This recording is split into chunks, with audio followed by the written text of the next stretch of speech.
Hello बच्चों, let's read the question. And the question say distance between a compression and adjoining rear fraction in a pressure wave is. Our options are A lambda, B lambda by 2, C lambda by 4 and option D lambda by 3. तो basically इस question को solve करने के लिए जो की concept use होगा, की concept to solve this question is पहला कि distance between distance between two conjugative conjugative compression or rarefaction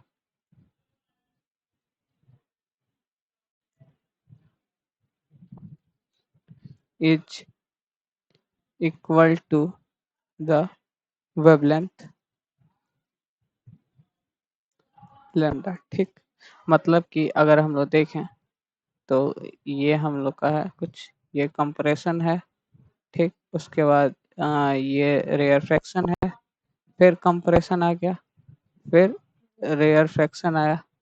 तो अगर ऐसे ही वेव चल रहा है तो जो टू कॉन्जुगेटिव, अगर हम लोग यहाँ से देखें तो यहाँ से यहाँ तक का जो डिस्टेंस होगा वो लैम्डा हो जाएगा, या यहाँ से जो फिर यहाँ तक का जो डिस्टेंस है वो लैम्डा हो जाएगा। ठीक, तो हम लोग से क्या पूछा है, to distance between comprehension at the adjacent joint. मतलब कि हम लोग से पूछा क्या है क्वेश्चन में कि एक कंप्रेशन या रेयरफेक्शन के बीच का डिस्टेंस, मतलब कि between compression and adjoint rarefaction, मतलब कि उससे हम लोग से पूछा है यहाँ से यहाँ तक की डिस्टेंस। ठीक, तो ये डिस्टेंस क्या हो जाएगी, ये देखें तो ये हो जाएगा हम लोग का लैम्डा बाई 2, क्योंकि यहाँ से ये क्योंकि हाफ हाफ होता है, एक रेयर ये दोनों इक्वल होते हैं, ये लैम्डा बाई 2 होता है, ये भी लैम्डा बाई 2 होता है। तो जो हम लोग का आंसर जो क्वेश्चन का पूछ रहा है वो हो जाएगा lambda by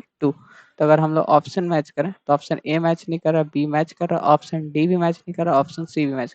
so the final answer is option D lambda by 2। Hope you understand it well. All the best, thank you.